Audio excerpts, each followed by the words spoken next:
Welcome back to AM Northwest. It's a staple of Jewish delis and a tasty addition to a Yom Kippur breakfast spread.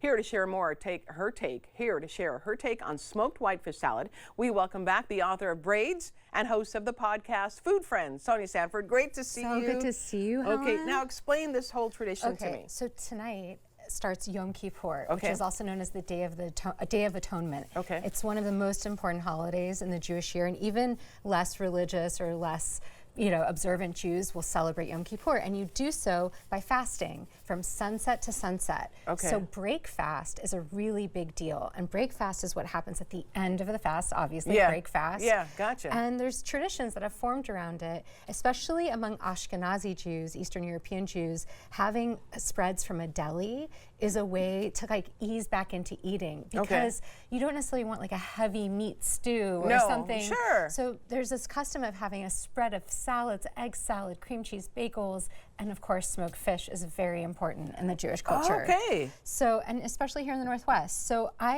have a recipe in my book Braids for a smoked fish salad, and the reason I call it smoked fish salad is because you can make it with any smoked fish. Okay. Salmon, butterfish, trout, and in this case I'm using whitefish, which is very popular in New York delis in particular. Oh, interesting. Okay. Have you ever had smoked whitefish? No. So smoked whitefish comes from the Great Lakes. I mean, the actual fish comes from the Great Lakes. Often it's smoked in New York, though. And it's a very buttery, fatty, beautiful fish. You want to make sure, look at that. it's very tender, extremely soft, a lot softer than salmon. Okay. And you really want to make sure there's no bones. That's the most important thing, and you'll see there might be little ones. And once you fish out all the bones and you break that up, then you can add in all the things that make this simple but delicious, and it doesn't take much. So I'm going to add some lemon zest. This is washed really well. I like to use an organic lemon for this.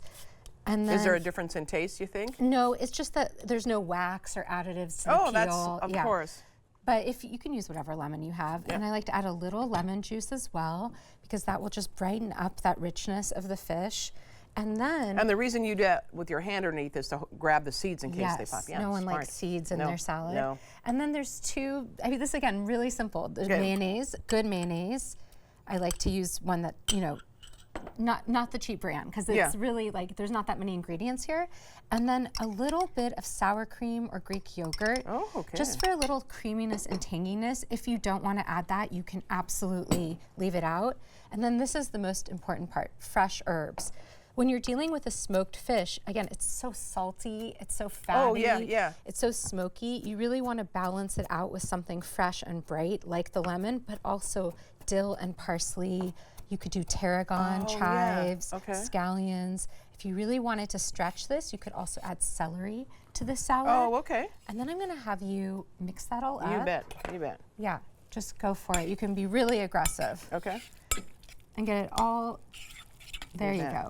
Okay. And traditionally, this is eaten on a bagel. That's the most common way to eat it. But I like a little scoop of it with a salad, just like you might do for tuna. Oh, sure. Yeah. Sure. And then we're going to assemble a little fish platter, which is how I like to, arrange it for the break fast. And usually, you call your friends over. You've had a long, hard day. There's no food, no water. You're cranky. You're cranky. Yeah. You usually been in synagogue. Can you drink coffee? You can't drink coffee. Oh, see, you'd be like I am today. Not good. You didn't have your coffee today. My coffee maker broke. I did get a cup. Thing. I did want to get a cup when I got to the office, but yeah. So I like to just do simple things that make things pretty and that are really cost effective too. This is a tiny beet. It's a chioga beet or a candy cane beet. It's really pretty. Isn't that beautiful? And then on a mandolin, and you want to be careful, you can use your guard, or you can use one of those gloves that are special for mandolins. But the advantage of a mandolin is it slices it so incredibly thin. Yes. And that's so even nice to eat raw. And then I also like to do something like a watermelon radish. Have you ever had a watermelon radish? Yeah, I think so. Yes. Yeah. Yes, I have. You can try one there. And I like to slice Again, that. they're pretty. They're beautiful. And this is all about color after you've been fasting, or even if, let's say, you're not fasting, it's not a holiday, throwing a brunch. I often like to do a smoked fish platter. And now we'll finish assembling. So what I'll have you do, Helen, will you put some of the salad into this little dish? Uh-oh. Excuse me. Okay. You good? Yeah, okay, good. Sorry about that. No, please. All right, so then I'm gonna get it all in there. Okay. I also have a piece of hot smoked salmon. Hot smoked salmon is especially popular among Northwest Jews because that's actually traditionally how Native Americans cured salmon. Oh, yeah, sure. And so it's become more popular here than on the East Coast where they prefer a cold smoked salmon. So now I'm just gonna arrange everything that you might wanna add to your bagels or as toppings, those beautiful beets, right?